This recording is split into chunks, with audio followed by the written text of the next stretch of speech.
Hi friends. அழகே அழகு சீரியல்ல சுரேஷ் மதிய புரிஞ்சுக்கினா நல்லா இருக்குன்னு சொல்லிட்டு யாரெல்லாம் நினைக்கிறீங்களோ ஒரு லைக் போட்டுருங்க. மதி ரூம்ல இருக்காங்க. சுரேஷும் பார்த்தீங்கன்னா உள்ள வராங்க. சுரேஷ் கிட்ட மதி பார்த்தீங்கன்னா ஒரு ஜென்ரல் கொஸ்டின் ஒரு 4, 5 கொஸ்டின் கேட்குறாங்க. சுரேஷ் பார்த்தீங்கன்னா எனக்கு இதுக்கு பதில் தெரியல. ஆமாம் எதுக்கு கேட்குற? ஸ்டூடெண்ட்டுன்னு நினச்சி கேட்குறியா நீ அப்படின்றாங்க. அப்போ நாங்கள் ஆளில் உட்காந்து பேசினிருந்தோம். உங்கள் மாமா ஒட்டு கொடுத்து காது கொடுத்து கேட்டுட்டு அதில் ஏதாச்சும் ஒன்றத்தை புரிஞ்சுக்கின்னு தப்பாக நினச்சிக்கின்னு அவர் என்ன கொஸ்டின் கேட்க சொன்னா நீங்க கேட்பீங்களா? அப்படின்றாங்க. நான் நினைச்சேன்டி நீ அங்க தான் வருவேன்னு சொல்லிட்டு அப்படின்ற மாரி சுரேஷ் மனசுக்குள்ள யோசிக்கிறாங்க. இங்க யார் ஓட்டு குடுத்து கேட்டா? நீங்க தான் நடு ஆள்ல உட்காந்து பேசின்னு இருக்கீங்களே அப்படின்றாங்க. ஆமா நாங்க பேசின்னு இருந்தோம். அத நீங்க கண்டும் கண்டுக்காத மாரி நீங்க போயிருக்கலாம்ல. எதுக்கு உங்க மாமா அந்த மாரி பண்றாரு? அப்படின்றாங்க. சரி விடு அதெல்லாம் ஒரு விஷயமா? அப்படின்ற மாரி சுரேஷ் சொல்றாங்க. அதுக்கு எதுக்கு உங்க மாமா இப்படி பண்றாரு? நீங்க எதுக்கு அவரு சொன்னத வச்சு நீங்க என்ன கேள்வி கேட்கிறீங்க? அப்படின்றாங்க. உங்க மாமா பண்றது கொஞ்சம் கூட சரியில்ல அப்படின்றாங்க மதி. சுரேஷ் பார்த்தீங்கன்னா, அது எங்க மாமாவோட கேரக்டரே அப்படிதான். அவர் எதுவும் தப்பா பேசல. அவர் எப்பவுமே அந்த மாரி தான் பேசுவாரு வீடு அப்படின்னு சொல்லிட்டு, அவர் பார்த்தீங்கன்னா ஃப்ரெஷ் அப் ஆக போறாங்க. வந்து பார்த்தீங்கன்னா டவல பெட் மேல போடுறாங்க. இங்க போட வேணாம்னு தான் சொல்றேன். எதுக்கு நீங்க இந்த மாரி பண்றீங்க? அப்படின்றாங்க. இப்ப மாமா பிரச்சனையா? டவல் பிரச்சனையா? அப்படின்றாங்க. 2மே தான் அப்படின்றாங்க. எல்லாரும் கரெக்ட்டா தான் இருக்காங்க. நீங்க தான் மாமா புடிக்கல, வீடு புடிக்கல, என்ன மாத்தணும், உன்ன மாத்தணும்னு சொல்றீங்க. நாங்கலாம் கரெக்ட்டா தான் இருக்கோம். நீங்க தான் உங்கள மாத்திக்கணும் அப்படின்னு சொல்லிட்டு சுரேஷ் கோவப்படுறாங்க. அப்பவே என் ஃப்ரெண்ட்ஸ் எல்லாம் சொன்னாங்க, டீச்சர கல்யாணம் பண்ணா இந்த மாரி தான் இருக்கும் அப்படின்னு சொல்லிட்டு, அப்படின்ற மாரி சொல்லிட்டு சுரேஷ் பார்த்தீங்கன்னா வெளிய போயிர்றாங்க. மதி பார்த்தீங்கன்னா கோவமா பெட்ல படுத்துடுறாங்க தூங்குறதுக்காக. இங்க காலையில பார்த்தீங்கன்னா மலர் சீக்கிரமா எழுந்துச்சு கோமதியோட ரூம்குள்ள போறாங்க. அவங்க தூங்கிட்டு இருக்கிறத பார்த்துட்டு டக்குன்னு வெளிய வந்துடுறாங்க. அப்போ மதியம் எந்திரிச்சு வராங்க. என்ன மதி சீக்கிரம் எந்திரிச்சிட்டியா? அப்படின்றாங்க. ஆமா சீக்கிரம் எந்திரிச்சிட்டேன். கோமதி அம்மா கொஞ்சம் சீக்கிரம் எழுப்பி விடுன்னு சொன்னாங்க. அங்க போனா அவங்க இந்த சென்டர்ல படுத்துன்னு இருக்காங்க. அவங்க மருமகளுங்க பக்கம் படுத்துன்னு இருக்காங்க. அவங்க மருமகள் மாரி நடத்த மாட்றாங்க. அவங்க பொண்ணுங்க மாரி பார்த்துக்கிறாங்க கோமதி அம்மா.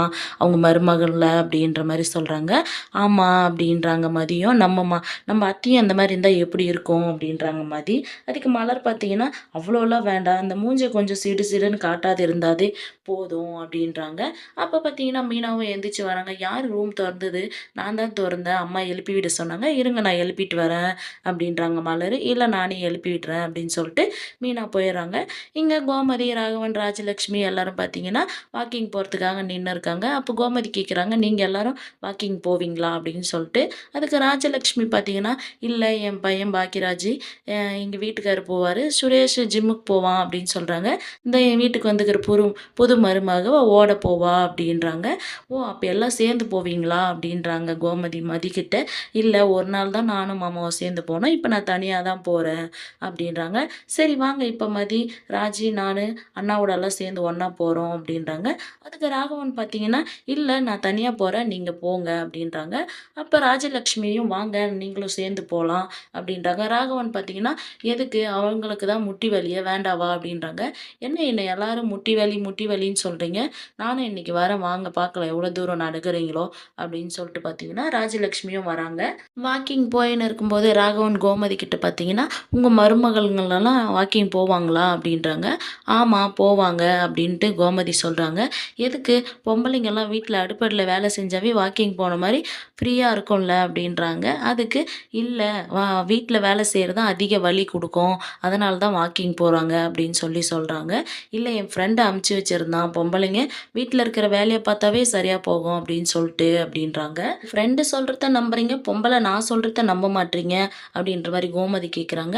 அதுக்கு ராஜலக்ஷ்மி தான் இல்லை என்னோட வீட்டு மருமகளும் போகிறாளே அப்படின்றாங்க.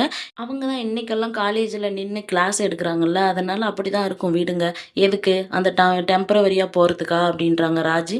டெம்பரவரியாக போனால் என்ன கவர்மெண்ட் வேலையாக போனால் என்ன வேலை பார்க்குறாங்கல்ல எல்லாம் கஷ்டமாக தானே இருக்கும் அப்படின்ற மாதிரி கோமதி சொல்கிறாங்க. இங்கே மதி ராஜ்கிட்ட பார்த்தீங்கன்னா உங்கள் அத்தை இவ்வளோ பேசுகிறாங்க எப்பயும் இப்படி தானா அப்படின்றாங்க. ஆமாம் அவங்க எப்போவுமே இந்த மாதிரி தான் பேசுவாங்க அப்படின்றாங்க. உங்கள் மாமாவும் அப்படி தான் பேசுவாங்களா அப்படின்றாங்க. எங்கள் மாமா கொஞ்சம் எடுத்து சொன்னால் புரிஞ்சுக்கணும் அவரும் கொஞ்சம் எங்களுக்கு தான் சப்போர்ட் பண்ணுவார் அப்படின்னு சொல்கிறாங்க. இங்கே ராஜலக்ஷ்மி பார்த்தீங்கன்னா நடக்க முடியாமல் பின்னாடியே நிற்கிறாங்க.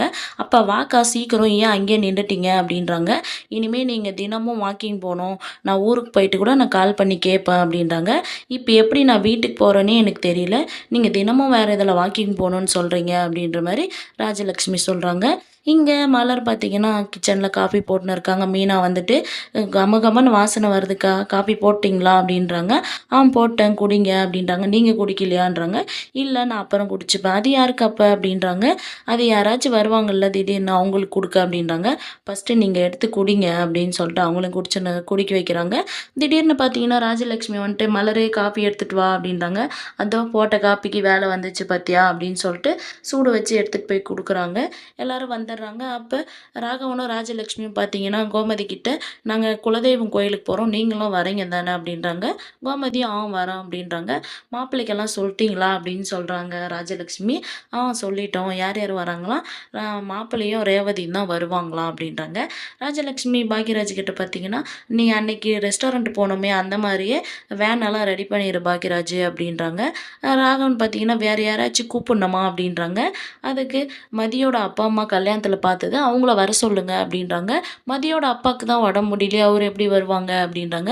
சொல்றத சொல்லிடுங்க அப்படின்றாங்க.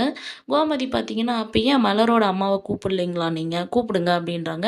எதான் விஷயம் உங்களுக்கு தெரியுமா? தெரியாதா? தெரியல. நாங்க அவங்க கிட்ட பேசுறதில்ல. அவங்கள எப்படி கூப்பிட முடியும் அப்படின்றாங்க. அப்ப கோமதி மலர்கிட்ட பார்த்தீங்கன்னா, உங்க அம்மாவோட நம்பர் குடு. இதான் ஃபோனு. நம்பர் போட்டு குடு அப்படின்னு சொல்லிட்டு அவங்க கால் பண்றாங்க.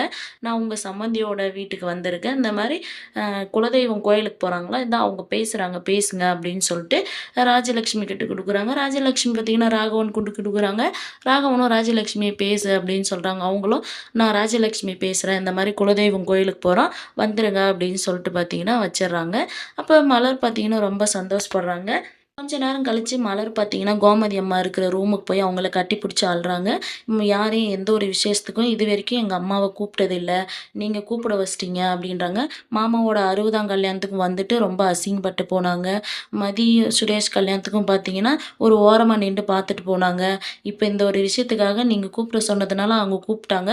நாளைக்கு என்ன நடக்க போதுன்னு தெரியல. அவங்கள மதிக்கிறாங்களா இல்லையா? இல்ல தங்கராஜ் அண்ணா என்ன சொல்ல போறாங்கன்னு தெரியல. இருந்தாலும் பார்த்தீங்கன்னா, நீங்க கூப்பிட்டு தான் நான் வந்தேன் அப்படின்ற கர்வம் எங்க அம்மாவுக்கு இருக்கும். எனக்கு அதுவரைக்கும் சந்தோஷம் அப்படின்ற மாரி சொல்லிட்டு மலர் போயிடுறாங்க. பாக்கியராஜ் பார்த்தீங்கன்னா, தேங்க்ஸ்மா அப்படின்றாங்க. பாக்கியராஜ் கிளம்புறாரு. அப்ப இதெல்லாம் நீ மாத்தலாமே தம்பி! எல்லாம் உன்னால முடியுமே அப்படின்றாங்க. என்னம்மா சொல்றீங்க? அப்படின்றாங்க. மலர் யார நம்பி வந்தா? உன்ன நம்பி தானே வந்தா. உன் குடும்பத்துக்குள்ள இருக்கிற பிரச்சனை எல்லாம் உங்கள சுத்தி தானே இருக்கு. அவளால என்ன பிரச்சனை வந்துச்சு? ஏன் அந்த புள்ள அவ்வளோ கஷ்டப்படுது? அப்படின்ற மாரி பாக்யராஜ் கேட்குறாங்க. இதெல்லாம் நீ மாத்தலாம் நீ நெனச்சா. உங்க அப்பா, அம்மாவ எவ்வளோ ஒரு சந்தோஷமா அது முகம் சுளிக்காம பாத்துக்குது. அவங்க அம்மாவ அந்த மாரி பாத்துக்கணும்னு அவங்க நெனைக்கல. அவங்க அம்மாவுக்கு குடுக்க வேண்டிய மரியாதைய குடுத்தா போதும்னு தான் நெனைக்குது. அதை ஏன் நீ ஏற்படுத்தி குடுக்கக்கூடாது? அப்படின்ற மாரி முடிச்சிருக்காங்க. தங்கராஜ் பாத்தீங்கன்னா, மலரோட அம்மா வந்திருக்கிறத பாத்துட்டு எதனா பிரச்சனை பண்ணுவாங்களா என்னன்றத நம்ம அடுத்து வர எபிசோட்ல பாக்கலாம். வெயிட் பண்ணுங்க.